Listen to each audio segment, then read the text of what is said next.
ఈసారి ఎవరు వస్తే బాగుంటుంది సీఎంగా? ఏ పార్టీ? సీఎంగా వైఎస్ జగన్మోహన్ రెడ్డి గారు వస్తే బాగుంటుంది. సెంట్రల్ నియోజకవర్గం ఎల్లంపల్లి సీన్ గారు, ఎంపీగా విజయవాడ ఎంపీగా కేసీ నాని గారు గెలిస్తే బాగుంటుంది. ఎందుకంటే జగన్మోహన్ రెడ్డి గారు చెప్పిన వాటికంటే కూడా ఎక్కువ పనిచేశాడు. ప్రతి ఒక్క కుటుంబానికి, అది Telugu Desam party, Janasena party, Congress party, communist party, BJP ఇవన్నీ లేకుండా ఒక పార్టీకి కాకుండా ఒక కులానికి కాకుండా ప్రతి ఒక్క కులానికి ప్రతి ఒక్క మతానికి అతను లబ్ధి చేకూర్చాడు. ఏ ఇంట్లోనైనా సరే. ఇప్పుడు నేనున్నాను, నా భార్యకి 36,000 ఇది డాక్రా ఆసరా డబ్బులు వచ్చినాయి. వడ్డీ మాపి ఒక 8,000 వచ్చినాయి. మా మనవరాలకి 4 సంవత్సరాల నుంచి అమ్మఒడి వస్తుంది. అట్లా నా కుటుంబంలోనే 60,000, ఈ ఒక 40,000, ₹1,00,000 మా కుటుంబానికి. అట్లు ప్రతి ఒక్క కుటుంబానికి 10,000 నుంచి 1,00,000, 2,00,000, 3,00,000 కూడా లబ్ధి పొందిన వాళ్ళు ఉన్నారు. అందువల్ల జగన్మోహన్ రెడ్డి కాకపోతే ఇంకొకరు ఎవరో వస్తే ఈ ఉన్న పథకాలు కూడా పోతాయేమోనని ప్రజలు బాధ. చంద్రబాబు నాయుడు గారు ఏమంటున్నారంటే, ఈసారి నన్ను గెలిపించండి, పవన్ కళ్యాణ్ నేను కలిసి అభివృద్ధి చేస్తాం, పోలవరం ప్రాజెక్ట్ ఏదైతే ఉందో ఈసారి అభివృద్ధి చేసి ఆంధ్రప్రదేశ్ రాష్ట్రానికి బహుమతిగా ఇస్తామని అంటున్నారు. పోలవరం ప్రాజెక్టు అనేది 5 సంవత్సరాలు ముందు ఆయన ఏం చేసి వెళ్ళిపోయాడు. అప్పుడు దానికి ఎస్టిమేషన్ ఎంత, ఆయన దిగిపోయేటప్పటికి ఎస్టిమేషన్ ఎంత. రాజశేఖర రెడ్డి గారు ఉన్నప్పుడు 50,000 కోట్లు ఎస్టిమేషన్ పోలవరం ప్రాజెక్ట్. ఆయన వచ్చిన తర్వాత 68,000 కోట్లు అన్నాడు. దాంట్లో కేంద్రం నుంచి డబ్బులు తీసుకొచ్చాడు, ఏదేదో పెట్టేశాడు. ప్రతి సోమవారం బస్సులు పెట్టాడు, వాళ్ళ కార్యకర్తలను తీసుకెళ్ళాడు, అక్కడ భోజనాలు అన్నాడు, యాత్రలు చేశాడు, చూపెట్టుకొని వచ్చాడు. ప్రజాధనం ఆ రకంగా దుర్వినియోగం చేశాడు. ఈ జగన్మోహన్ రెడ్డి గారు వచ్చిన తర్వాత ప్రజా దుర్వినియోగం అనేది ఎక్కడ మాకు కనపల్లా. మేము పార్టీ అని కాదు, పార్టీ కొంచెం పక్కన పెడదాం, వ్యక్తిగా జగన్మోహన్ రెడ్డి అనేవాడు ప్రజాధనం అనేది ఎవరికి కూడా ఏదైనా ఇవ్వాలంటే 10 రూపాయలు ఉన్నది 4 పెట్టాలంటే 4కే పెట్టాడు. మొత్తానికి ఎవరు వస్తే బాగుంటుంది? జగన్మోహన్ రెడ్డి గారే సీఎం అయితే బాగుంటుంది. ఇప్పుడు పవన్ కళ్యాణ్ గారు అంటున్నారు కాపు కాపు అని. నేను కాపునే, మా ఇంటి పేరు తెనాలి మాలకొండ, నా పేరు, నేను కాపు బిడ్డనే. నేను 2016లో ముద్రగడ్డ పద్ధతి యాస్టేజన్లో 4 సంవత్సరాలు కోర్టు చుట్టూ తిరిగాం. ఎందుకు? ఇక ముద్రగడ్డ పద్మనాభం యాస్టేజన్ అప్పుడు ధర్నాలు చేస్తుంటాయి. ఆ రోజు ఏమయ్యాడు ఈ కాపు బిడ్డ? ఎక్కడ శంఖ నాగుతున్నాడు? ఆ రోజు చంద్రబాబు నాయుడు కాళ్ళ కింద ఉన్నాడా? ఆ రోజు నువ్వు ఎందుకు మాట్లాడలేదు? కాపు కాపు అన్నావు. అదే ముద్రగడ్డ పద్మనాభం ఇంట్లోకి వెళ్ళి పోలీసు వాళ్ళు హరాస్మెంట్ చేసి మీ అమ్మను ఇంకా నానా బూతులు ఎట్లంటే అట్లా తిట్టి ముద్రగడ్డ పద్మనాభాన్ని, వాళ్ళ భార్యని, వాళ్ళ కూతుర్ని, వాళ్ళ కోడల్ని ఎట్లంటే అట్లా మాట్లాడినప్పుడు ఈ పవన్ కళ్యాణ్ ఎక్కడున్నాడు? 2014లో పవన్ కళ్యాణ్ గారు నిన్న ఒక జెండా సభ జరిగింది, అందులో ఏమన్నారంటే, నాకు ఉందనే ముగ్గురు, 4 పిల్లలు 4 పిల్లలు జగన్ గారు అంటారు, జగన్ గారైనా 4వ పిల్లమని అన్నారు. జగన్ 4వ పిల్లం అంటే ఇతను ఎవరు? జగన్ని పెళ్లి చేసుకుంటాడు. ఇప్పుడు మా కాపుల్లో ఇట్లా తోడు ఉండాడని నాకు అనుమానం. అంటే మీరు ఎట్లా దొరుకుతారని నేను చూస్తా ఉన్నా, అది ఇప్పుడు కక్కేస్తున్నా. ఇతను ఎవరు? ఇప్పుడు మా కాపుల్లో ఇట్లా తోడు ఉన్నాడా? మగోళ్ళని పెళ్లి చేసుకునేవాడు, మగోడిని పెళ్లి చేసుకునేవాడు ఉండాడా? మా కాపు మేము కాపుగా చెప్పుకోవాలంటే నిన్నటి నుంచి మేము ఒక సిగ్గుగా బాధపడుతున్నాం. తెలుసా? చూసారా మీరు ఇది? ఈ డైలాగ్ విన్నాం, పబ్లిక్ మీటింగ్లో విన్నాం. ప్రతి మీటింగ్ వింటా ఉండే. ఒక జగన్మోహన్ రెడ్డి అని లేదు, చంద్రబాబు నాయుడు అని కాదు, జగన్ అని కాదు, కాంగ్రెస్ అని కాదు, కమ్యూనిస్ట్ అని కాదు, ప్రతి ఒక్కరు చెప్పేది వింటా ఉంటే దాంట్లో మంచి ఏంటో చెడు ఏంటో అనేది మనకి. జగన్ గారు వస్తే మీకు బాగా జరుగుతుంది అంటారా? జగన్ గారు వస్తే బాగా. మేడం మీ పేరు? లక్ష్మి అండి. మేడం, చంద్రబాబు నాయుడు గారు, జనసేన పార్టీ అధినేత ఎవరైతే పవన్ కళ్యాణ్, ఇద్దరు కలిసి జగన్ గారిని పులివెందులో ఓడిస్తాము, మేమే అధికారంలోకి వస్తామని వాళ్ళు అంటున్నారు. దీనిపై మీ అభిప్రాయం ఏంటి? ఒక సామెత ఏదో చెప్తారు కదా, చెప్పేవాడు చంద్రబాబు అయితే వినేవాడు పవన్ కళ్యాణ్ అని. చంద్రబాబుకి వినేవాళ్ళు లేరు, పవన్ కళ్యాణ్కి చెప్పేవాళ్ళు లేరు. వాళ్ళిద్దరూ ఏదో చెప్పుకుంటారు, ఏదో మాట్లాడాలి, ఏదో ఇష్టం వచ్చినట్టు మాట్లాడుతున్నారు. వాళ్ళకి కంటెంట్ లేదు, ఏం చేయాలని ఆలోచన లేదు, ప్రజలకి ఏం చేయాలి, రాష్ట్రాన్ని ఎలాగ అభివృద్ధి చేయాలని ఒక ఆలోచన లేకుండా జగన్ గారి మీద ఏం మాట్లాడాలి, జగన్ గారి గురించి ఎలా చెప్పాలి, జగన్ గారిని ఎలా బ్యాడ్ చేయాలి స్టేట్లో చూస్తున్నారు తప్ప వాళ్ళకి అభివృద్ధి చేయాలి, ప్రజల కోసం మనం పని చేయాలనే ఆలోచన అయితే లేదు. చంద్రబాబు దారిలో పవన్ కళ్యాణ్ నడిచినప్పుడే అతని పని అయిపోయింది. పవన్ కళ్యాణ్ అనే అతను ఇంకా అసలు పనికిరాడని ఆయనకు కూడా అర్థమైపోయింది. నిన్న మనం మీటింగ్లో చూసినట్టయితే ఏంటి 24 సీట్లు అంటే గాయత్రి మంత్రం 24 అని చెప్తున్నాడు. మరి ఆయన అభిమానించే పూజించే భక్తుడు ఆంజనేయ స్వామి, ఆయన మంత్రంలో కూడా 48 అక్షరాలు ఉంటాయి కదా, మరి 48 మంత్రాలు ఉంటాయి. అది అడగొచ్చు కదా, అలా అడగకుండా ఆయన ఎంత ఇస్తే అంత, ఆయన ఏది చెప్తే అది దాన్ని ఫాలో అవ్వాలని గుడ్డిగా ఫాలో అవుతున్నాడు చెప్ప. ఆయనకి ఆయన సైనికులకు కానీ ఆయనకి కానీ ఒక ఇది లేదు. ఎందుకంటే ప్రజలకు నిన్న తాడేపల్లిగూడెంలో జెండా అనే ఒక సభ జరిగింది. ఆ సభలో నా 4వ పిల్లం జగన్ అని అన్నారు. ఈ విషయం తెలుసా మీకు? వాడికి పిచ్చి పట్టింది. అంటే పిచ్చి పట్టడం అంటే మామూలు పిచ్చి కూడా కాదు, అది పిల్లల పిచ్చి అని మామూలుగా అన్నారు. మరి నిజంగా పిచ్చి పవన్ కళ్యాణ్ గారు పిచ్చి వాగుడు వాగుతున్నాడు. జగన్ గారిని పెళ్లి చేసుకునేంత దమ్ము సత్తా వాడికి ఉందా అసలు? వాడి మెంటాలిటీ, వాడి బిహేవియర్ చీ అంటున్నారు. వాళ్ళ సైనికులు చీయ కొడుతున్నారు. అసలు జగన్ గారి పేరు తలిచే అర్హత కూడా వాడికి లేదు. అలాంటి వాడు ఏ కంటెంట్ లేదు, ఇంకా వాళ్ళకి ఏ కంటెంట్ లేక జగన్ అనే నామాన్ని తీసుకొని 24 గంటలు అదే ధ్యాసలో ఉండిపోయి జగన్ గారి మీద పడి ఏడుస్తున్నారు తప్ప ఆ జగన్ అనే ఒక పదం వాళ్ళకి చాలు జీవితానికి. ఆ జగన్ అనే పేరు మీద బతికేస్తున్నారు. ఈసారి టీడీపీని అధికారంలోకి తెస్తే పోలవరం ప్రాజెక్ట్ నిర్మించి బహుమతికి ఇస్తే ఆంధ్రప్రదేశ్ రాష్ట్ర ప్రజలు కానీ సీఎం మన చంద్రబాబు నాయుడు గారు ఒకసారి ఇచ్చారు. స్టేట్ డివైడ్ చేసినప్పుడు పరిగెత్తుకుంటూ ఇక్కడికి వచ్చాడు, పోలవరం అన్నాడు, బస్సులు వేసాడు, తీసుకెళ్లాడు, జనాల్ని చూపించాడు, నేను అది కట్టా ఇది కట్టా అని. అప్పుడు ఏం చేయలేనాడు, అన్ని వనరులు ఉండి ఏం చేయలేనాడు. ఇప్పుడు ఎలా చేస్తాడు? జగన్ గారు రాగానే 2 సంవత్సరాలు 3 సంవత్సరాలు కరోనా వచ్చినా కానీ ఆయన పేద ప్రజల కోసం, సంక్షేమం కోసం, అభివృద్ధి కోసం ఆయన చేస్తూనే ఉన్నాడు. స్టేట్ మొత్తాన్ని ఇంట్లో కూర్చోబెట్టి ఆయన చూసుకున్నాడు, ఎవరికి ఏ కష్టం లేకుండా. అదే ఆ టైంలో చంద్రబాబు లాంటోడు ఉంటే ఈ పాటికి మన స్టేట్ ఏమయ్యేదో తెలిసేది కాదు. అలాంటోడు చెప్పే మాటలు పవన్ కళ్యాణ్ తప్ప ఆయన మాటలు ఎవడో వినడండి. ఆ పిచ్చి పవన్ కళ్యాణ్కి ఆ చంద్రబాబుకే సరిపోయింది. ప్రజలందరూ పీకేలు కాదు, అంత పిచ్చి పట్టి ఎవరూ లేరు. ఆయన మాటలు నమ్మే పరిస్థితిలో ఈ రోజు లేదు. ఆ జగన్ గారే వై నాట్ 175 అనే దానికోసం మేము నిలబడ్డాము, దానికోసమే పనిచేస్తున్నాము. జగన్ గారు నాపై దమ్ము ఎవరికి లేదండి. ఆయన పేరు మీద బతికేస్తున్నారు ఈ ఏబిఎన్ వాళ్ళు, చంద్రబాబు, పీకే, షర్మిల ఇలాంటి వాళ్ళందరూ కేవలం ఆయన పేరు మీద బతుకుతున్నారు తప్ప వాళ్ళకి ఇంకా ఏ ఆలోచన లేదు. కాంగ్రెస్ పార్టీకి వెళ్ళి షర్మిల గారు కూడా బరిలో ఉండే అవకాశాలు ఉన్నాయి కదా, ఏమన్నా జగన్ గారికి ఎఫెక్ట్ పడే అవకాశాలు ఉన్నాయంటే? సొంత చెల్లి కదా,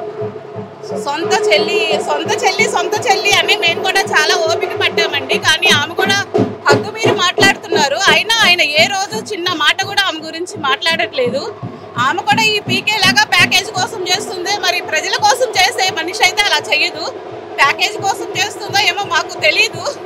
కానీ ఆయన చెల్లి కాబట్టి ఆయన ఏ రోజు చిన్న మాట కూడా అనలేదు. ఈమె అన్నని ఆలోచించకుండా అన్నని మాటలని మాట్లాడుతున్నారు. అలాంటి ఆమెను మేము దృష్టిలో పెట్టుకోమండి. అసలు మేమంతా ఉన్నాం జగన్ గారి కోసం, ఆయన కోసం ప్రాణాలు ఇచ్చే ప్రజలు ఉన్నారు, మాలాంటి భక్తులు ఉన్నారు, అభిమానులు ఉన్నారు. మేము చాలండి ఆయనకి. వీళ్ళు సొంత చెల్లెళ్ళు, అద్దె చెల్లెళ్ళు ఎవరు వచ్చి ఆయనకి ఏం చేయక్కర్లేదు. ఆయన ఎవరైనా ఆగినా ఆలోచించే పరిస్థితి లేదండి. ఆయన ప్రజలు, ప్రజాక్షేమం అంతే తప్ప వేరే ఏం పట్టించుకోరండి. అన్న మీ పేరు? నా పేరు షేక్ మస్తాన్. అధికారంలోకి మేము వస్తామని చంద్రబాబు నాయుడు గారు సభలు పెట్టుకుంటూ వెళ్ళిపోతున్నారు. మీరేమో సిద్ధం అంటూ 175 స్థానాలు మేమే గెలుస్తామని మీరు అంటున్నారు. అంటే ప్రజలు ఎవరిని నమ్మే అవకాశాలు ఉన్నాయి? అంటే ప్రజలకి అవగాహన ఉంది, ఎవరిని నమ్మాలి, ఎవరు నమ్మకూడదు. అందుకని 2019లో చంద్రబాబు నాయుడిని ఓడించి, అంటే ఆయన చెప్పిన కళ్ళబొల్లి మాటలు, అబద్ధాలని ఆయన్ని పక్కన పెట్టి జగన్మోహన్ రెడ్డి గారిని నమ్మి జనాలందరూ, ప్రజలందరూ ఆయన అమ్మటి వచ్చారు. ఎందుకంటే ఇటీవల చంద్రబాబు నాయుడు మహిళలకి రుణమాఫీ చేస్తానని చెప్పి డోక్రా మహిళలకు కానీ, మనకున్న స్థానిక ఈ మహిళలకు కానీ మోసం చేశాడు. ఇది చేయలే. తర్వాత కన్నీళ్లు తుడవడానికి పసుపు కుంకుమ అనేది ఎలక్షన్కి ఒక 5 రోజుల ముందు ఏదో వేసినట్టున్నాడు. అయినా కానీ జనాలందరూ కూడా, ప్రజలందరూ కూడా దాన్ని అయితే పక్కన పెట్టి జగన్మోహన్ రెడ్డి గారిని గెలిపించారు. ఈసారి నాకు అవకాశం ఇస్తే పోలవరం ప్రాజెక్ట్ ఏదైతే ఉందో దాన్ని అద్భుతంగా తీర్చిదిద్ది ఆంధ్రప్రదేశ్ రాష్ట్ర ప్రజలకు బహుమతికి ఇస్తా అని చెప్పి చంద్రబాబు నాయుడు గారు చెప్పడం జరిగింది. ఇది నమ్మే అవకాశాలు ఉన్నాయంటారా? చంద్రబాబు నాయుడు గారు ఇటీవల కూడా మనకి వచ్చిన తర్వాత కొత్త రాష్ట్రానికి నేను సీనియర్ని 40 ఇయర్స్ ఇండస్ట్రీ అని ఆయన తీసుకున్న తర్వాత అంతా పై డబ్బుల్ని దుబారా చేశారు కానీ ఏం చేయాల. ఎందుకంటే మన ఆంధ్ర రాష్ట్రానికి ఉమ్మడి రాజధానిగా మనకి హైదరాబాద్ ఇచ్చారు 10 సంవత్సరాలు. మనం ఉండొచ్చు అక్కడ 10 సంవత్సరాల దాకా ఉండి ఇక్కడ పాలన చేసుకుంటూ కూడా ఇక్కడ డెవలప్ చేసుకోవచ్చు. కేవలం అమరావతి అనే దాన్ని క్రియేట్ చేసుకొని డబ్బులు దోచుకోవడానికి తన వర్గీయులు తన తోటి స్నేహితులు ఎవరు మన నారాయణరావు గారు కానీ వాళ్ళకున్న మినిస్ట్రీలో ఉన్న ప్రతి ఒక్కరు కూడా దోచుకోవడానికి ఒక కొత్త దారి తీశారు. అలానే పోలవరం ప్రాజెక్ట్ని అడ్డుపెట్టుకొని కేవలం జనాలకి చూపించడానికి బస్సులేసి మన గవర్నమెంట్ది ఎంత ధనాన్ని వృధా చేశారో మనం చూసాం. అక్కడికి వెళ్ళి ఏంటయ్యా చేసిందంటే ఏదో ఆడవాళ్ళతో పాటలు పాడించారు, జయము జయము చంద్రన్న అని. అది ఎంత హాస్యాపదం అయిందంటే మనకి జగన్మోహన్ రెడ్డి గారు అసెంబ్లీలో కూడా ఏది చూపించారు. అది అంటే అంత డబ్బు ఒక దానికి మనం ఒక మంచి పనికి ఉపయోగించే దానికి కాకుండా దాన్ని దుర్వినియోగం చేశాడు చంద్రబాబు నాయుడు. ఏంటంటే ఎంతసేపటికి తన మామని కళ్ళబొల్లి మాటలు చెప్పుకొని మోసం చేసినట్టు, తన అనుచరుల్ని మోసం చేసినట్టు, ఇటీవల కాంగ్రెస్ని మోసం చేసి వచ్చాడు. తనకు తెలిసిందల్లా ఒకే ఒక విద్య, ఎదుటివాడిని మోసం చేయటం, నేను సీనియర్ని అని చెప్పుకుంటాం. అర్థమైందండి. ప్రజలకు మంచి చేసింది ఏమీ లేదు. టీడీపీ ప్రభుత్వం పెట్టింది, టీడీపీ ఇదనేది సృష్టించింది ఎన్టీఆర్ గారు వచ్చిన కాడ నుంచి తెలుగు ప్రజలకి ₹2 బియ్యం పథకం కానీ ఏదైనా వాళ్ళు తెచ్చినా కానీ దాన్ని కంటిన్యూ చేద్దామని ఉన్నారు. కానీ రాజశేఖర్ రెడ్డి గారు మనకి అగ్రికల్చర్ అంటే వ్యవసాయ వ్యవస్థను కూడా మనం డెవలప్ చేయాలి. తర్వాత ఆరోగ్య పట్ల ఆరోగ్యశ్రీని తెచ్చింది ఆయన. తర్వాత అన్ని విధాల మనం పేదవారికి ఎలా ఆదుకోవాలని ఆలోచించాడు. చంద్రబాబు నాయుడికి కేవలం డబ్బు దోచుకోవటానికి, అర్థమైందా, దాచుకోవటానికి, తన కొడుకుని ఏదో ఒక హోదాకి తీసుకెళ్ళడానికి కోరికలు తప్ప ఆయనకి ఎటువంటి చిత్తశుద్ధి లేదు ప్రజల మీద కానీ మనకి ఇది చేయడానికి. ఖచ్చితంగా ఆయనైతే మోసం చేశాడు. పోలవరం ప్రాజెక్ట్ని ఆయన చెప్పిన నమ్మే ఇదిలో లేరు ఈ రాబోయే కాలంలో. ఎందుకంటే జగన్మోహన్ రెడ్డి చేసే ప్రతి పని కూడా ప్రజలకు అందుబాటులో ఉంటూ ప్రజలకి ఏం చేయాలి, పోలవరం నుంచి ఎంత ఇది చేసామో, మేము ఎంత ఖర్చు పెట్టామో, దానికి మోటార్స్ అనేది సెకండ్ హ్యాండ్ పాడేని పెడితే దాన్ని లిఫ్టింగ్కి ఎంత ఇది చేసామో అనేది ప్రజలందరికీ తెలుస్తుంది ఈ రోజున. నిన్న జెండా సభ అని ఒక సభ జరిగింది తాడేపల్లిగూడెంలో. పవన్ కళ్యాణ్ గారు ఏమన్నారంటే, నాకు 3 పెళ్ళిళ్ళు అయినాయి, జగన్ గారు ప్రతిసారి 4 పెళ్ళిళ్ళు అంటారు, జగన్ నా 4వ పెళ్ళి మీరేనా అని జగన్ గారిపై విమర్శలు చేశారు. అంటే ఎంత సిగ్గుచేటండి. ఒక ప్రజా వ్యవస్థలోకి మనం ఇక్కడ వారికి సర్వీస్ అందించడానికి వచ్చాం. అంటే ఒక నాయకుడిగా ఉన్నప్పుడు మనల్ని ఆదర్శంగా తీసుకొని కొత్తగా యూత్ కానీ ఎదర ఉన్న ప్రజలు కానీ దాన్ని సాంప్రదాయంగా వెళ్తుంటారు. అందుకని నాయకుడు కరెక్ట్గా ఉండాలంటారు. అలాంటి నాయకుడి హోదాలో ఉన్న నువ్వు 3 పెళ్ళిళ్ళు కూడా నీకు ఈజీ అనిపిస్తుందా? మోసం చేసుకొని వైజాగ్లో మోసం చేసి వెళ్ళిపోయి అక్కడ డైవర్ట్స్ ఇచ్చుకొని నేను ఇది డబ్బులు ఇచ్చేసానంటే అంటే ప్రతి ఒక్కరిని పెళ్లి చేసుకొని మనం వదిలేసి డబ్బులు ఇచ్చుకుంటే అయిపోద్దా? ఏమండి, మహిళలకి గౌరవం అన్నాడు జగన్మోహన్ రెడ్డి. ఏమన్నా అంటే నువ్వు 4 పెళ్ళి కాదు, నువ్వు 4వ పెళ్ళికి కూడా రెడీ అయ్యావన్నారు. 4వ పెళ్ళి అయిందని కాదు, నువ్వు రెడీ అయ్యావు, మాకు తెలియదు అనుకుంటున్నావు. ఇక్కడ సోషల్ మీడియాను ఈ రోజున ఎవరు కూడా దాపరికాలు లేవు, ఎవడు ఏ తప్పులు చేసినది బయటపడతానే ఉంటాయి. నీకు 3 పెళ్ళిళ్ళు చేసుకొని కూడా వచ్చి ఈ రోజున ప్రజల్లోకి నేనేదో పగలు తీస్తా, నేను మహాత్మా గాంధీని అన్నావు. ఏంటది? ఈ రోజున నువ్వు చేసే పని ప్రతి ఒక్కరు జనసైనికుల్ని ఎంత ఇబ్బంది పెట్టావు, ఒక యూత్ని ఎంత నాశనం చేసావు. నిన్ను సినిమా ఫీల్డ్లో అభిమానించిన వాళ్ళు పార్టీ పరంగా నీకు ఏపు తిరిగి నిన్ను అభిమానించి మా లైఫ్లకి ఏదో అవుతాడు, మా అన్న ఎవరన్నా పార్టీలు ఏమని కోరుకుంటారంటే పార్టీ అధ్యక్షుడు సీఎం అవ్వాలని కోరుకుంటాడు. ఈయనేం కోరుకుంటున్నాడు? ప్యాకేజ్ ఇచ్చి చంద్రబాబు సీఎం అవ్వాలని కోరుకున్నాడు. ఎవరన్నా కోరుకుంటాడండి? వాళ్ళ జనసైనికుని ఇబ్బంది పడి ఈ రోజున మనం వెస్ట్ గోదావరి, ఈస్ట్ గోదావరి ఇక్కడ నుంచి ఉన్న యూత్ని చూస్తుంటే ఎంత జాలేస్తుందంటే వాళ్ళు కెరీర్ని వదులుకొని పార్టీకి ఈ రోజున టీడీపీ వాళ్ళు కొడుతున్నారు. వాళ్ళని ఒక అసహ్యంగా చూస్తున్నారు. వాళ్ళని ఒక కింద పడిన క్యాడర్ లాగా వాళ్ళని అసహించుకున్నారు. మాకే ఎంతో బాధగా ఉంది. జనసైనికుల్ని టీడీపీ మీరు చూడండి, ఎన్నో గొడవలు వాళ్ళు బ్యానర్లు చింపుతున్నారు, ఆఫీసు తగలబెడుతున్నారు. అది కేవలం పవన్ కళ్యాణ్ అసమ్మతి వల్లే. పవన్ కళ్యాణ్ గారు ఒకటే, మీతో ఉన్న క్యాడర్ని ఆదుకోవాలా, మీతో ఉన్న క్యాడర్ని ఫస్ట్ నిలబెట్టుకొని దాని తర్వాత మీ పెళ్ళిళ్ళ గురించి ఆలోచిద్దాం. సెంట్రల్లో ఎవరైతే ప్రస్తుత ఎమ్మెల్యే ఉన్నారో బోండా ఉమ్మ గారిని ఓడించే దిశగా వెల్లంపల్లి గారు వెళ్తారంటారా? వెల్లంపల్లి గారు ఆల్రెడీ పశ్చిమ నియోజకవర్గం ఎమ్మెల్యేగా ఉన్నారు. ఆయన ఇప్పుడు కాదు, ఇప్పుడు ఆల్రెడీ మీకు ఐడియా ఉంటుంది, ఒక 15 సంవత్సరాల నుంచి కూడా ఆయన పీఆర్పీలో ఎమ్మెల్యేగా ఉన్నారు. ఆయన అంటూ ఒక బ్రాండ్ ఇది చేసుకుంటారు. అలాగే మా నాయకుడు జగన్మోహన్ రెడ్డి ఈ రోజున ఏం చేశారంటే, చేసిన పథకాలు కానీ ఏమన్నా ఎమ్మెల్యేలకి సాయంగా అంటే జనాలకి డైరెక్ట్గా మేము పాలన అందిస్తున్నాం. వెల్లంపల్లి సీను గారు అనేవాళ్ళు పశ్చిమ నియోజకవర్గంలో అభివృద్ధిని ఏదన్నా ఆగిన పనిని కూడా ఆయన స్వదాగా దాన్ని కలగజేసుకొని అభివృద్ధి పరంగా వెళ్ళారు. ఎన్నో ఇబ్బందులు అక్కడ కొండ ప్రాంతాల్లో పైప్ లైన్ లేవు, లైట్లు లేవు, దాన్ని కూడా వేపించి రోడ్లు ఉండేవి కావు. మీకు వాగు సెంటర్ చూసుకుంటే గత 35 సంవత్సరాల నుంచి అక్కడ ఎప్పుడు కూడా మోకాలు నీళ్ళు వస్తాయి. అలాంటి వాగు సెంటర్ రోడ్డు ఈరోజు చూసుకోండి. మీకు తర్వాత మ్యాంగో మార్కెట్ది ఏ రోజు కూడా రోడ్డు, అది ఎప్పుడు కూడా చిన్న వాన వచ్చినా అక్కడ మసీద్ సెంటర్ నుంచి చంద్రబాబు గారు జైలేరా ఇవన్నీ? చంద్రబాబుకి కేవలం దండుకుంటాం, తన బిడ్డ గురించి దాచుకోవటం తప్ప ప్రజలకి ఒక మంచి చేద్దాం లేదు. ఏమనంటే జన్మభూమి కమిటీలు చెప్పి దోచుకున్నాడు. వెల్లంపల్లి సీన్ అనేవాళ్ళు ఆయనకి సదాగా అని వెల్లంపల్లి ఫౌండేషన్ పెట్టుకున్నారు. ఆ ఫౌండేషన్స్తో పేదలకి బళ్ళు అని కొద్దిగా ఏదో రకంగా ఆపరేషన్లో ఉన్న వాళ్ళకి హెల్ప్ చేశారు. ఈ రోజున సెంట్రల్ నియోజకవర్గంలో వెల్లంపల్లి అనే వ్యక్తి రాగానే బోండా మాకి భయం వేస్తుంది. వాస్తవంగా చెప్తున్నా, ఆయన చాలా సౌమ్యుడు వెల్లంపల్లి గారు. ఏ గొడవలకి వెళ్ళి ఇచ్చేయని కాదు, ఇక్కడ వచ్చింది ప్రజలకి సేవ చేయడానికి, వాళ్ళకి ఏ బాధలున్నా తీర్చడానికి. సెంట్రల్ నియోజకవర్గం కొద్దిగా వెనకబడి ఉన్న వాస్తవమే. గత ఎమ్మెల్యే గారు కూడా బాగా ప్రయత్నించారు. ఇక రాబోయే కాలంలో ఈ సెంట్రల్ నియోజకవర్గాన్ని మోడల్ నియోజకవర్గంగా తీర్చిదిద్ది ప్రతి సమస్యని ఇక్కడ ఒక కొలిక్కి తీసుకొచ్చే విధంగా వెల్లంపల్లి గారు అయితే వెళ్తారు. ఇక్కడ ఎవరైనా కానీ వెల్లంపల్లి గారి ముందల ఎవరు ఆగలేరు. జగన్మోహన్ రెడ్డి ఆల్రెడీ అందరికీ పథకాలు ఇచ్చి అందరూ మనసులు గెలుచుకున్నారు. అలానే రాబోయే కాలంలో సెంట్రల్ నియోజకవర్గంలో వెల్లంపల్లి గారు కూడా మనసులు గెలుచుకొని గెలిచి 20,000 మెజార్టీతో గెలిచి ప్రజలకి మంచి సర్వీస్ ఇస్తారని. ఒక మాటలో చంద్రబాబు నాయుడు గారు చెప్పాలంటే ఏం చెప్తారు? మోసగాడని చెప్తాను సార్ ప్రజల్ని. ఆయనకి దద్దమ్మ.